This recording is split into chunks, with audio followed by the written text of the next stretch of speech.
Friends నమస్తే అండి, ఎలా ఉన్నారు? బాగున్నారు? నేనైతే బాగున్నానండి. దూరపు కొండలు లునుకుంటారు కదండి, అట్లాగే నేను సత్తుపల్లి పోయి హైబ్రిడ్ చేయించుకొచ్చానండి. ఇదేంటి నేను ఇక్కడికి వచ్చానేంటి, మన మతలపాడులోనే ఉంది కదా అని చెప్పి ఆలోచనతో ఇక్కడ రాజీ బ్యూటీ పార్లర్కి వచ్చానండి. ఇక్కడికి వస్తే చక్కగా భలే రిసీవ్ చేసుకోవడం చాలా బాగుందండి. సరే హైబ్రిడ్ చేయించుకో, మన చిన్న మిస్టేక్ జరిగిందండి. ఇక్కడ వచ్చాక ఈ మిస్టేక్ వచ్చాక మంచిగా చేశారండి. ఇంకోటండి, నీకేంటో క్లీన్ చేస్తామని చెప్పి 100 రూపాయలు అని చెప్పి చేశారండి. అసలు చేస్తానండి ఆ 100 రూపాయలు ఆడిపోయి నాకైతే తెలియదు. అసలు చాలా నీట్గా అసలు ఫేస్ అంతా చాలా బాగా అసలు గ్లో ఎంత బాగుంది చూడండి. అంటే నా ఏజ్ కొంచెం 40 ఇయర్స్ దగ్గర ఉంటే అయినా చిన్న పిల్లని చేసి అంత బాగుంది చూస్తారండి. నాకైతే బాగా నచ్చింది.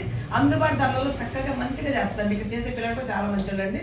చాలా బాగుంది. మీరంతా కూడా సంక్రాంతి పండుగలోపు బోల్డ్ ఆఫర్స్ ఉన్నాయండి. ఈ పాప దగ్గర కూడా డబ్బులు ముఖ్యంగా అమ్మాయి ముందు అసలు మన పనితనం చూడాలన్న ఆలోచనతో తను ఇది పెట్టుకుని ఈ ప్రొఫెషన్లోకి వచ్చింది. ఇది మటు చాలా బాగా చేస్తుంది ఈ అమ్మాయి. మీరంతా కూడా ఇక్కడ రండి. ఆ అమ్మాయిని కొంచెం సబ్స్క్రైబ్ చేసుకుని నన్ను కూడా చేయండి. ఆ అమ్మాయిని ఆమోదించండి. మీకు నచ్చితే నాకు లైక్ ఇచ్చండి. Please subscribe.